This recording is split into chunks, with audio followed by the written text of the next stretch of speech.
Hey class, I'm sorry I couldn't be there today to teach you, but hopefully this video will do the job.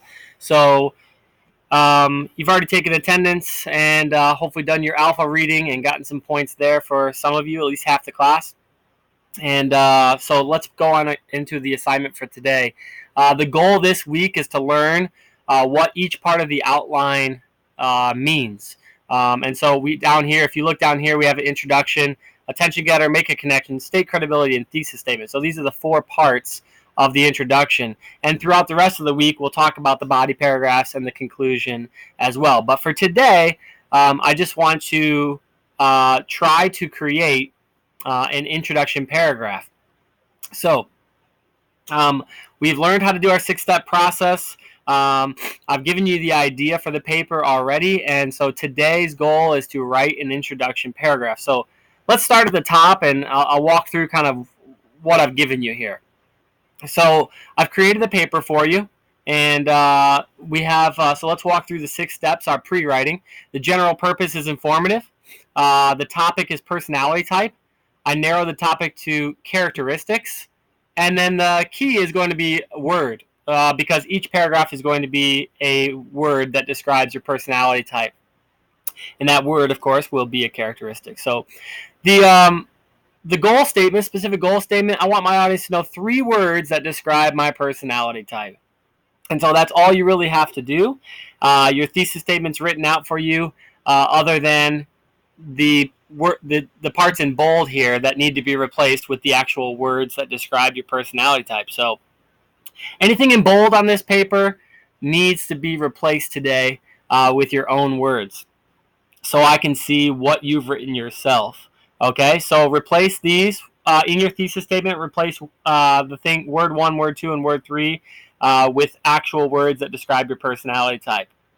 Once you're done with that, I want you to move down to the introduction section.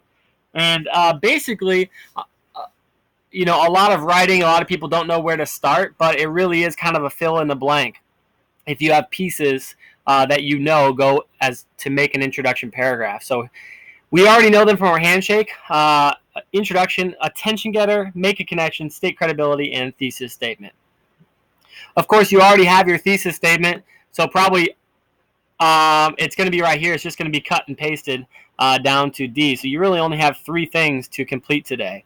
So let's talk about what they are. Okay. Attention getter. There are a few different ways you can get somebody's attention.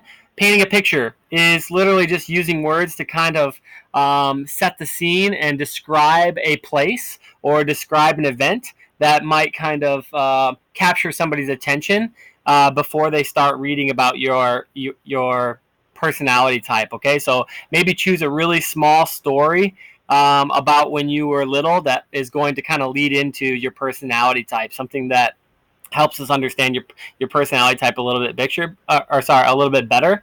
But again, just a few words, kind of imagine this kind of thing. Okay, you could use a quote.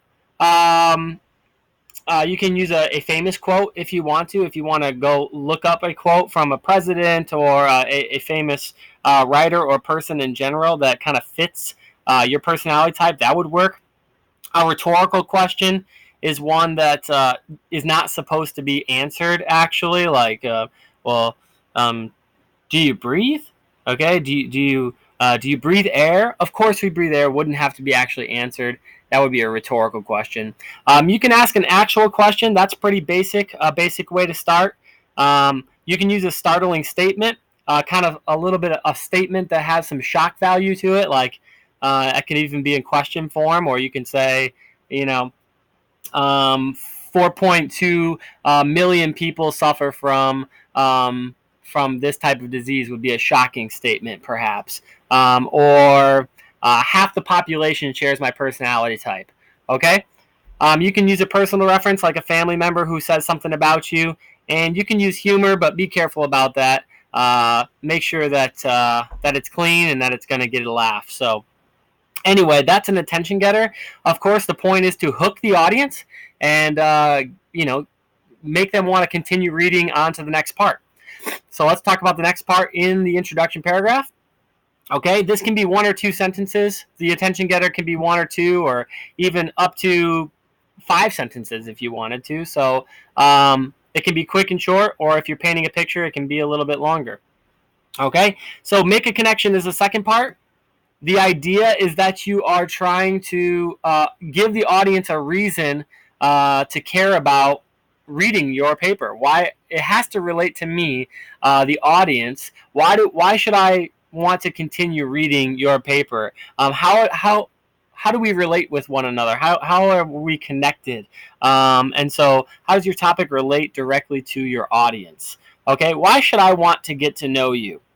Why should I want to read more about your personality type? This is kind of the question, the prompt that you want to answer in the making a connection. Okay, and everybody's audience is me, Mr. Smith. So give me some good reasons why I want to continue kind of reading your paper. Okay. Step 3, the third part, I should say, is state credibility. This is the believability factor of the speaker, why I should listen to you about this topic. Well, I feel like that one's pretty easy because this paper is about you. But maybe some more credibility is that these stories have been verified by people, friends and family as well. Or maybe they are stories from your family. But anyhow, this is a personal paper. You are the topic. It's an autobiography of sorts. So you have a lot of credibility. And the thesis statement, you can literally just cut here and press Control X and Control V. And your thesis statement will be a part of your intro paragraph again. I'm going to go ahead and undo what I did, but I just wanted to show you how easy that can be. Leave it just like this, but I do want some full sentences before you turn it in. And then if there is time, I'd like you to share it. I'd like you guys to share in class what you've written and your intro paragraph leading into this paper. So good luck. I trust you. Have a great day. Work hard. Stay on task. And I'll be back tomorrow to check on the work you did here today. All right? Have a great day out there, and I'll see you tomorrow.